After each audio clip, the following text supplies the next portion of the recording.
ಇದು ನಿಮ್ಮ TV5 ಕನ್ನಡದ ಬಿಗ್ ಇಂಪ್ಯಾಕ್ಟ್ ಸ್ಟೋರಿ. TV5 ವರದಿ ಬಳಿಕ ರಾಷ್ಟ್ರೀಯ ಹೆದ್ದಾರಿ ಕಾಮಗಾರಿಗೆ ಚಾಲನೆ ಸಿಕ್ಕಿದೆ. TV5 ಕನ್ನಡದ ವರದಿಗೆ ಮತ್ತೊಂದು ಇಂಪ್ಯಾಕ್ಟ್, ಇದು ಬಿಗ್ ಇಂಪ್ಯಾಕ್ಟ್. ನಿರಂತರವಾಗಿ ವರದಿ ಪ್ರಸಾರ ಆಗಿತ್ತು.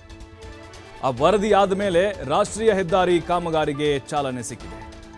ಬೆಳಗಾವಿಯ ಚೋರ್ಲಾ ಗೋವಾ ರಾಷ್ಟ್ರೀಯ ಹೆದ್ದಾರಿ ಕಾಮಗಾರಿ ಆರಂಭ ಆಗಿದೆ. ಈಗ ಸಾವಿನ ಸವಾರಿ ಅನ್ನುವಂತಹ ಒಂದು ಟೈಟಲ್ ಇಟ್ಕೊಂಡು ವರದಿಯನ್ನು ಪ್ರಸಾರ ಮಾಡಿತ್ತು ನಿಮ್ಮ TV5.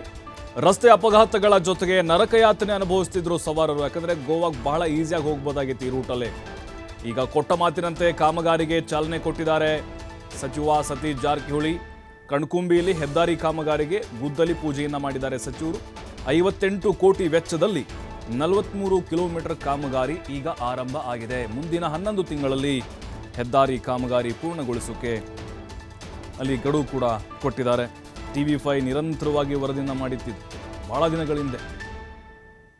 ಸಾವಿನ ದಾರಿ ಅಂಥೇಳಿ, ಸಾವಿನ ಸವಾರಿ ಅನ್ನುವಂತಹ ಒಂದು ಘೋಷವಾಕ್ಯದೊಂದಿಗೆ ಚೋರ್ಲಾ ಗೋವಾ ರಾಷ್ಟ್ರೀಯ ಹೆದ್ದಾರಿ, ಅದರ ಅವಾಂತರಗಳು, ಏನೆಲ್ಲ ಅಪಘಾತಗಳಾಗ್ತಾ ಇದೆ, ತಗ್ಗು ಗುಂಡಿಗಳೆಲ್ಲ ಒಂದು ರೀತಿ ಬಲಿಗಾಗಿ ಕಾದು ಕೂತಿದ್ವು. ವಾಹನ ಸವಾರರು ಕೂಡ ಅಷ್ಟೇ ಅಂಕುಡೊಂಕಿನ ಹಾದಿಯಲ್ಲಿ ಸಾಗ್ತಾ ಇದ್ರು. ಇದೇನಿತ್ತು ಅಂತ ಹೇಳಿದ್ರೆ ಬಹಳ ಈಸಿಯಾಗಿ ಹೋಗ್ಬೋದಾಗಿತ್ತು ಗೋವಾಕ್ಕೆ, ಬಹಳ ಈಸಿಯಾಗಿ 43 ಕಿಲೋಮೀಟರ್ ಬರೀ.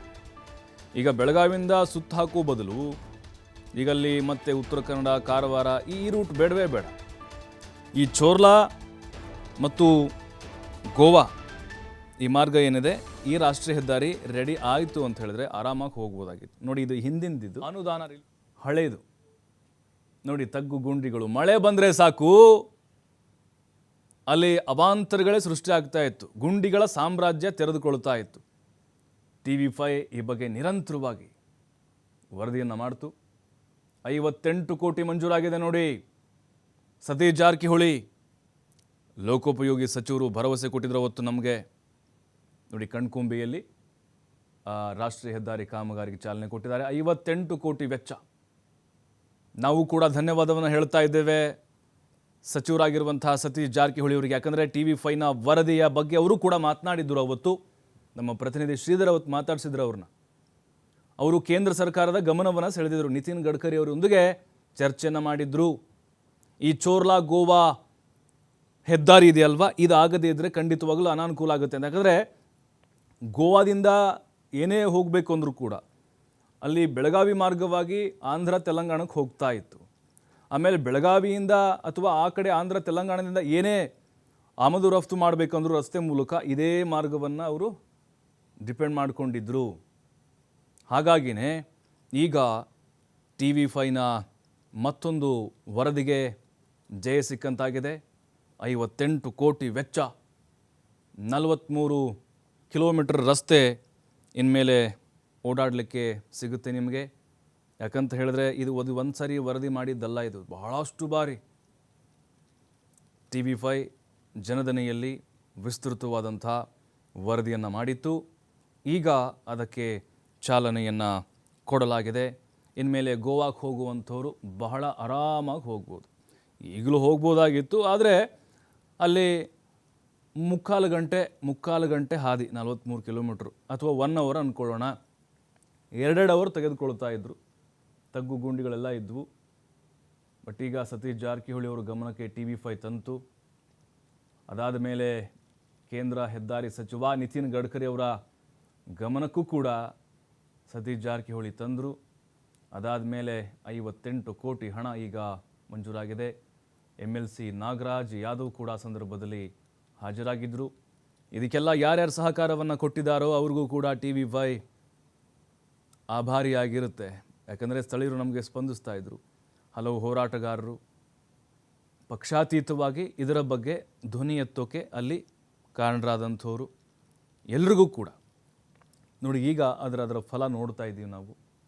ಈ ಕಾಮಗಾರಿ ಶುರು ಆಗದೇ ಇದ್ದಿದ್ರೆ ಖಂಡಿತವಾಗಲೂ ಸಿಕ್ಕಾಪಟ್ಟೆ ಅನಾನುಕೂಲ. ಮಳೆ ಬಂದಂಥ ಸಂದರ್ಭದಲ್ಲಿ ನೋಡಿ, ಆ ಹಳೆ ದೃಶ್ಯಗಳು ತೋರಿಸ್ತಾ ಇದ್ದೀನಿ ನಿಮಗೆ. ಅಲ್ಲ, ಈಗಲೂ ಹಾಗೆ ಇದೆ ನೀವು ಹೋದರೆ. ಬಟ್ ಈಗ ಹೊಸ ಕಾಮಗಾರಿ ಶುರು ಆದಮೇಲೆ 11 ತಿಂಗಳ ಟೈಮ್ ಕೊಟ್ಟಿದ್ದಾರೆ ಮುಗಿಸ್ಬೇಕು ಅಂಥೇಳಿ ಕಾಮಗಾರಿನ. ಈಗ ನೋಡಿ, ನಮ್ಮ ಬೆಳಗಾವಿಯಿಂದ ಅಂದರೆ ನಮ್ಮ ರಾಜ್ಯದಿಂದ ಏನೇ ಒಂದು ಹೋಗಬೇಕು ಅಂದರೆ, ಏನೇ ವಸ್ತು ಒಂದು ಹಾಲು ಹೋಗಬೇಕಂದ್ರೂ ಕೂಡ ಗೋವಾಕ್ಕೆ ಇದೇ ಮಾರ್ಗವಾಗಿ ಹೋಗಬೇಕಾಗಿತ್ತು. ಅಥವಾ ಹೂ ಜಾಸ್ತಿಯಲ್ಲಿ ಆ ಭಾಗದಲ್ಲಿ ಹೂವು, ತರಕಾರಿ, ಹಣ್ಣು ಇವೆಲ್ಲವೂ ಕೂಡ ಗೋವಾಕ್ಕೆ ತೆಗೆದುಕೊಂಡು ಹೋಗ್ತಾ ಇದ್ರು ಈ ಭಾಗದ, ಅಂದರೆ ನಮ್ಮ ಭಾಗದ ರೈತರು ಬೆಳಗಾವಿಯಿಂದ. ಆದರೆ ಅಲ್ಲಿ ಏನಾಗ್ತಾ ಇತ್ತು, ಅಲ್ಲಿ ಹೋಗೋಷ್ಟರಲ್ಲೇ ಅರ್ಧಂಬರ್ಧ ಎಲ್ಲ ಚಲಾಪಿಲ್ಲಿ ಆಗಿಬಿಡ್ತಾ ಇತ್ತು ಅಥವಾ ಕೆಟ್ಟು ಹೋಗ್ತಾ ಇತ್ತು. ರಸ್ತೆ ಅವಾಂತರ ಹಂಗಿತ್ತು ಅಲ್ಲಿ. ಬಟ್ ಈಗ ಅಪಘಾತಗಳು ಭಾಳ ಆಗಿದ್ದಾವೆ. ಮಳೆಗಾಲದ ಸಂದರ್ಭದಲ್ಲಿ ಒಂಥರ ಘಾಟ್ ಸೆಕ್ಷನ್ ಇದ್ದಾಗಿದೆ, ಅದು ಕಂಪ್ಲೀಟಾಗಿ ಒಂದು ಕಾಡಿನ ಮಧ್ಯೆ. ಬೆಳಗಾವಿಯಿಂದ ಶಾರ್ಟೆಸ್ಟ್ ರೂಟ್ ಇದು ಗೋವಾಕ್ಕೆ ಹೋಗಲಿಕ್ಕೆ. ಮತ್ತು ಈಗ ಮೋಪ ಅಂತಾರಾಷ್ಟ್ರೀಯ ವಿಮಾನದಿಂದ ಆಗೋದು ಕೂಡ ಅದಕ್ಕೂ ಭಾಳ ಶಾರ್ಟೆಸ್ಟ್ ರೋಡ್ ಇದು. ಹೀಗಾಗಿ ನಾವು ಬಂದ ತಕ್ಷಣವೇ ಇದನ್ನು ಗಮನ ಹರಿಸಿದ್ದು. ಆದರೆ ಆಗಲಿಕ್ಕೆ ಇಲ್ಲಿವರೆಗೆ ಟೈಮ್ ತೊಳ್ತದೆ. ನಾವು ಬಂದಾಗಿಂದಲೇ ಅದನ್ನ ಬೇಗ ಮಾಡಿಸ್ಬೇಕಂತ ಪ್ರಯತ್ನ ಮಾಡಿ 2-3 ಸಾರಿ ಗಡ್ಕರಿಜಿ ಅವರು ಕೂಡ ಮನವಿ ಮಾಡಿದ್ದೀವಿ. ಅವ್ರದ್ದು 2-3 ತಿಂಗಳಿಂದಲೇ ಅದಕ್ಕೆ ಸ್ಪಂದನೆ ಮಾಡಿ ಸ್ಯಾಂಕ್ಷನ್ ಮಾಡಿ ಕೊಟ್ಟಿದ್ದರು. ಟೆಂಡರ್ ಮಾಡಲಿಕ್ಕೆ 2-3 ತಿಂಗಳು ನಮಗೆ ಕಾಲಾವಕಾಶ ಹೋಗಿದೆ. ಇವು ಏಜೆನ್ಸಿ ಕೂಡ ಫಿಕ್ಸ್ ಆಗಿದೆ. ಈಗ ನಮ್ಮ ಚೀಫ್ ಇಂಜಿನಿಯರ್ ಅವರು ಹೇಳಿದರು, ಇದರಲ್ಲಿ ಏನೇನು ಮಾಡ್ತಾಯಿದ್ದೀವಿ, ಯಾವ ರೀತಿ ಇದನ್ನ ಉತ್ತಮ ಗುಣಮಟ್ಟದ ರಸ್ತೆ ಮಾಡ್ತೀವಿ ಅಂತ ಹೇಳಿದ್ದಾರೆ. ಎಲ್ಲಿ ಅತ್ಯಂತ ಕೆಟ್ಟದಾಗಿದೆ ಅದನ್ನು ಸಂಪೂರ್ಣವಾಗಿ ತೆಗೆದು ಹೊಸದಾಗ್ತೀವಿ, ಇದ್ದದ್ದನ್ನು ಹಾಗೆಗೊಳಿಸ್ಕೊಳ್ತೀವಿ. ಇದರಲ್ಲಿ ಬ್ರಿಡ್ಜ್ ಕೂಡ ಕಟ್ಟುವಂಥ ಪ್ರಯತ್ನ ಮಾಡ್ತೀವಿ. ನಮ್ಮ ಚೋರ್ಲಾದಿಂದ ಹಿಡಿದು ರಣಕುಂಡೆವರೆಗೆ ಇದು ಸುಮಾರು 50 ಕಿಲೋಮೀಟರ್ ಹೆಚ್ಚು ಕಮ್ಮಿ ಆಗ್ಬೋದು.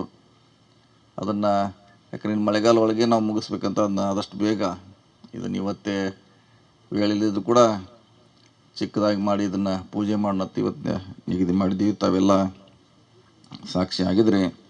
ಮತ್ತು ವಿಶೇಷವಾಗಿ ನಮ್ಮ ಸರ್ಕಾರ ಬಂದ ಮೇಲೆ, ಸಿದ್ದರಾಮಯ್ಯ ಸರ್ಕಾರ ಬಂದ ಮೇಲೆ ಭಾಳಷ್ಟು ಕೇಂದ್ರ ಭೂ ಸಾರಿಗೆ ಸಚಿವರಾದ ನಿತಿನ್ ಗಡ್ಕರಿಗೆ ಭೇಟಿಯಾಗಿ ಸುಮಾರು 5 ಸಭೆಗಳನ್ನು ಮಾಡಿದ್ವಿ ನಾವು 9 ತಿಂಗಳಲ್ಲಿ. ಬಹುಶಃ ಇದು ನಿನ್ನೆದು ಹಿಡಿದು 6ನೇದು ಬೆಳಗಾವಿ ಸಭೆ ಹಿಡಿದು 6ನೇ ಸಭೆಯನ್ನು ಮಾಡಿದ್ವಿ. ಸೊ ಪದೇ ಅವ್ರಿಗೆ ಯಾವ್ದು ನಮ್ಮಿಂದ ನಿಂತಿದೆಯಾ ಅಥವಾ ನಿಮ್ಮಿಂದ ಏನಾದ್ರು ತೊಂದರೆ ಇದೆಯಾ. ಸೊ ಒಂದೊಂದನ್ನು ನಮ್ಮ ಅಧಿಕಾರಿಗಳು ಕೂಡ ಸುಮಾರು ಸಾರಿ ಹೋಗಿದ್ರು. ಡೆಲ್ಲಿಗೆ ಕಳಿಸಿದ್ವಿ, ನಾವು ಸುಮಾರು ಸಾರಿ ಹೋಗಿದ್ದೀವಿ. ಬೆಂಗಳೂರಿನಲ್ಲಿ ನಮ್ಮ ಕಚೇರಿಯಲ್ಲಿ ಕೂಡ ನ್ಯಾಷನಲ್ ಹೈವೇ ಅಧಿಕಾರಿಗಳನ್ನು ಕೂಡ ಸಾಕಷ್ಟು ಸಭೆಗಳನ್ನು ಮಾಡಿದ್ವಿ. ನಿಮ್ಗೆ ಏನು ತೊಂದರೆ ಇದೆ, ನಮ್ಮಿದೆ, ನಿಮಗೆ ಸಹಕಾರ ಬೇಕಂತ ಹೇಳಿದಾಗ ಸುಮಾರು ಭಾಳ ಚಿಕ್ಕ ಪುಟ್ಟಗಳಿಂದ ಭಾಳಷ್ಟು ಸ್ಥಗಿತಗೊಂಡಿದ್ದು ಕಾಮಗಾರಿಗಳು, ಸಾವಿರಾರು ಕೋಟಿ ಕಾಮಗಾರಿಗಳನ್ನು ನಿಂತಿದ್ವಿ. ಅವನ್ನೆಲ್ಲ ಸರಿಪಡಿಸುವಂಥ ಪ್ರಯತ್ನ ನಮ್ಮ ಕರ್ನಾಟಕ ರಾಜ್ಯ ಸರ್ಕಾರದಿಂದ ಮಾಡೋದ್ರಿಂದ ಈಗ ಭಾಳಷ್ಟು ವೇಗವಾಗಿ ನ್ಯಾಷನಲ್ ಹೈವೇ ಕೆಲಸ ರಾಜ್ಯದಲ್ಲಿ ನಡೀತದೆ. ಬಹುಶಃ ಹಿಂದೆ ಇಷ್ಟು ವೇಗದಲ್ಲಿ ಯಾವುದೇ ಸಂದರ್ಭದಲ್ಲಿ ಇಷ್ಟು ವೇಗವಾಗಿ ಕೆಲಸ ಮಾಡ್ತಿಲ್ಲ. ಯಾಕಂದರೆ ಅದಕ್ಕೆ